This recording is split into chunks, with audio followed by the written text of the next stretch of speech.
देवेंद्र फडणवीस यांचं नाव मुख्यमंत्री पदासाठी नक्की झालंय. 5 तारखेला आझाद मैदानात शपथविधी होतो आहे, अशी ही माहिती समोर येते. नाही, अशी माहिती बरेच दिवस समोर येते. पहिल्या दिवसापासून माहिती समोर येते, पण तो दिवस काय, तो सूर्य काय उजाडत नाही अजून.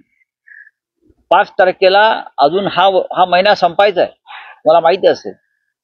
जवळजवळ आता नोव्हेंबर आता संपेल, मग डिसेंबर उजाडेल, आणि मग तुम्ही 5 तारखेचा वायदा करताय. तोपर्यंत आमच्या काळजीवाहू मुख्यमंत्री काय करतील याचा भरोसा आहे.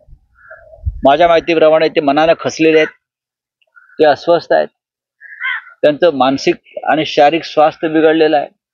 त्याला जबाबदार कोण? त्यांची प्रकृती बिघडली असेल तर ती का बिघडली आहे? त्यांना काही शब्द देऊन कोणी फिरवलाय का? असे अनेक गमतीशीर विषय सध्या चर्चेला आहेत. त्यांचा चेहरा पडलेला आहे, ते हसत नाहीत. त्यांच्या चेहऱ्यावरचं हास्य मावळलेलं आहे, त्यांच्या डोळ्यात चमक दिसत नाही. ते एवढंच बडबडतात, मी लाडका भाऊ, मी लाडका भाऊ. पण तुम्ही लाडका भाऊ मोदी शहांचे राहिलेले नाहीत असं एकंदरीत दिसतंय. तुम्ही देवेंद्रजीचे लाडके भाऊ दिसत नाही, पण मी लाडका भाऊ, मी लाडका भाऊ असं ते सतत बडबडतायत. त्यांना उपचारांची गरज आहे. त्यांच्या सहकाऱ्यांनी त्यांना योग्य पद्धतीने उपचार केले पाहिजेत, कारण भारतीय जनता पक्ष ही विषवल्ली आहे, नाग आहे. आम्हालाही डंख मारला याच पद्धतीने, आणि जे त्यांच्याबरोबर जातात त्यांना ते डंख मारतात. हा अनुभव आहे. महाराष्ट्राला हा विषारी नागांचा विळखा पडलेला आहे. तो आता कसा सोडवायचा लोकशाही मार्गानं, ते आम्ही पाहू. रावसाहेब, आणखी होतं की शिंदे शिवसेनेकडून म्हटलं जाते की गृहमंत्री पद हे शिंदे शिवसेनेकडे हवं, यासाठी देवेंद्र फडणवीस उपमुख्यमंत्री असताना त्यांच्याकडेही गृह खातं होतं. याच न्यायानं गृहमंत्री पद, मला असं वाटतं की देवेंद्र फडणवीस जेव्हा उपमुख्यमंत्री आणि गृहमंत्री होते तेव्हाही त्यांच्या पक्षाचे 100वर आमदार होते. 100वर आमदार असलेल्या त्या पक्षानं फक्त एकनाथ शिंदे यांनी शिवसेना फोडली म्हणून मेहरबानी खात्यामध्ये मुख्यमंत्रीपद दिलं. त्यांनी ते तेव्हाच घ्यायला पाहिजे होतं ना. मग मुख्यमंत्र्याकडे गृह खातं तेव्हाच त्याने घ्यायला हवं होतं, पण ते मेहरबानी म्हणून त्यांना मुख्यमंत्रीपद दिलं, कारण त्यांनी शिवसेना फोडली. आता 100वर 105 वगैरे आमदार असलेला पक्ष मुख्यमंत्रीपद सोडतो का? नाही सोडत. नाही, त्याच्यावरती मी बोलणं योग्य नाही, मला बोलायचं नाही. हा त्यांचा अंतर्गत प्रश्न आहे. त्यांच्या आघाडीमध्ये किंवा त्यांच्या युतीमध्ये काय निर्णय घ्यायचे त्यांनी ठरवायचा, पण भारतीय जनता पक्ष त्यांच्या स्वभाव धर्माला वागला, एवढंच मी सांगतो. हिंमत लागते.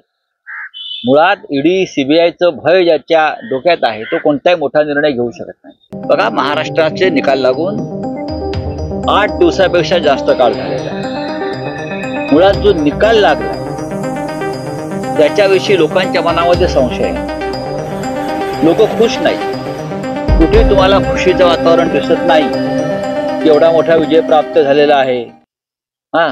स्वतः काळजीवाहू मुख्यमंत्री नाराज होऊन त्यांच्या गावाला गेले आहेत अमावस्येच्या मुहूर्तावर.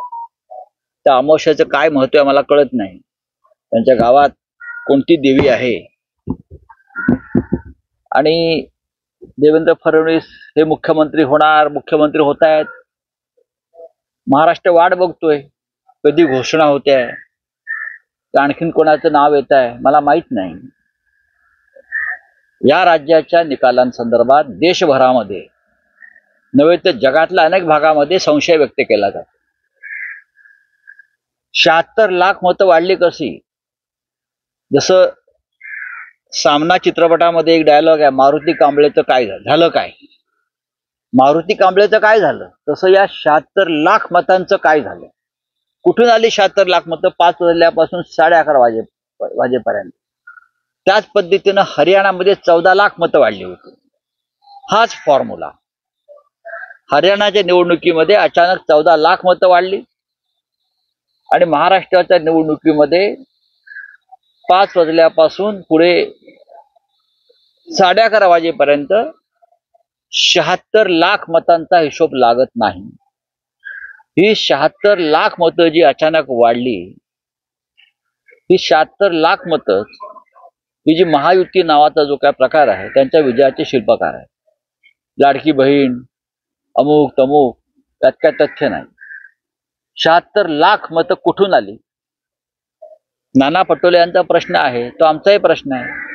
रात्री 11:30 वाजेपर्यंत कुठे मतदान सुरू होतं रांगा लावून?